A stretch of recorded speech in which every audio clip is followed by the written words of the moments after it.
how you would go ahead and like you mentioned sort of like using your black sheep values day to day Mhm. intentionally and just again practical manifestation up with those black sheep values. If you could share a little bit of how you intentionally do it on a day to day basis. Yeah, there are several schools of thought with regards to manifestation.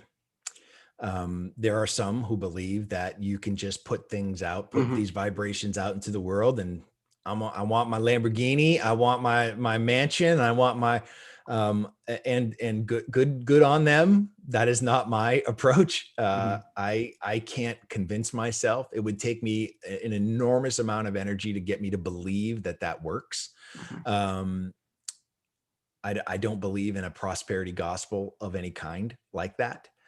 What I do believe is in practical manifestation, which to me it means that you're acting with deliberate intention.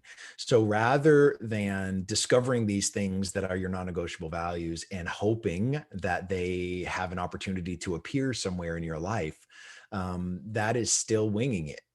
So you've got to take control by looking at your calendar every single day and coming up with a plan.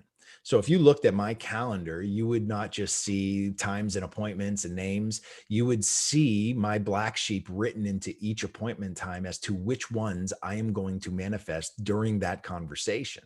So for instance, with something like this, you would look and you'd see your name. It would say Ryan Perez right here, and it would show our appointment time at 8 a.m. this morning. And next to it, you would see words like creativity, hope, and impact. Why? Well, because those are the three things that I want to make sure come across during this interview. I'm not going to leave it to chance or accident. I am going to speak those values into existence. And I've been incredibly deliberate with my language today to make sure that you've experienced those things. I'm not winging it, even though I don't have a script, even though I'm not following something that I've written before this. I am sitting here going, I need to make sure that the words that come out of my mouth are creative, that they inspire hope, and that they have the type of impact that I want them to have both on you and anybody who's going to listen to this.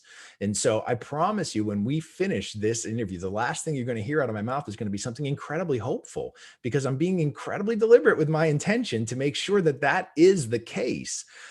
If I didn't feel like that was possible, if I didn't have the opportunity to speak these things into existence, you and I would not be having this conversation this morning. I would have said no, and I would not have given it a second thought, because if that was the case, it would have violated one of my values. And when something violates the values, there's no guilt, there's no shame, there's no nothing. It's just, you know what? That's not my thing, and I don't feel bad about it. So, practical manifestation is not just understanding and knowing what these non-negotiable values are. It's you taking the time to honor them every single day.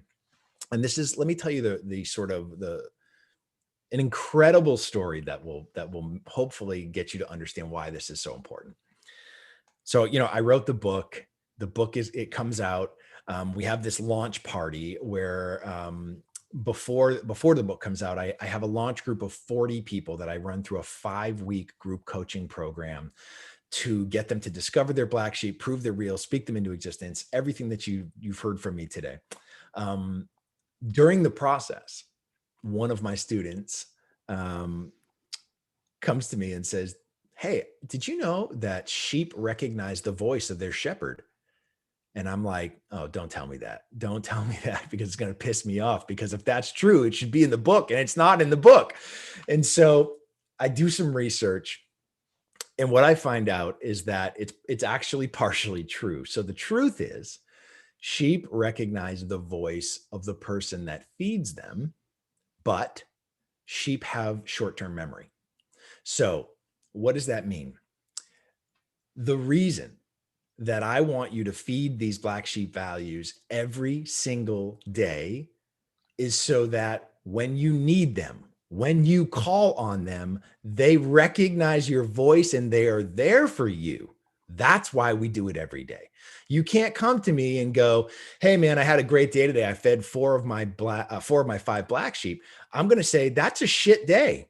You'd never come to me and say, I fed 4 of my 5 children today. It was a pretty good day, right? You'd never say that. You have to think of these things in the same way, knowing that the more that you feed them, the more they recognize your voice and the more they're going to run to you when you need whatever that is. For me, when I need creativity, when I need hope and impact and empathy and family and authenticity and all those things that are my black sheep, if I feed them every day, I know they'll be there when I call for them.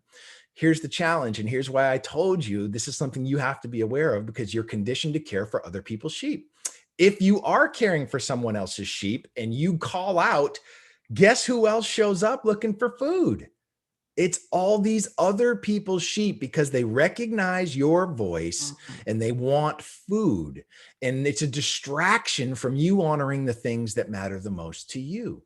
So, in that light, you've got to make sure that you know what yours are. I have zero problem with you feeding other people's sheep. What I have a problem with is you Mm. taking them into your care and pretending that they're yours. They're not yours. If you want to feed them with whatever you have left over after yours have had a chance to eat. My feeling on the subject is all of our sheep don't get fed the same amount every day. Okay. Some get a 7-course meal, some get table scraps. That's just the Okay. way life works. But that doesn't mean that they don't eat. They all get to eat something every day, and that should be your goal. So if you have your calendar out there and Mhm. you're writing all your values in, but there's not a good fit for one of your values, then you better come up with a plan to honor and feed that sheep, even though it doesn't actually have a nice little convenient place to stick it in your calendar for the day. There are some people that do daily meditation or they, read the Bible or they go for a walk or a hike or they decide they're going to hit the gym that day, whatever it is. Those are all different ways to feed a very specific sheep.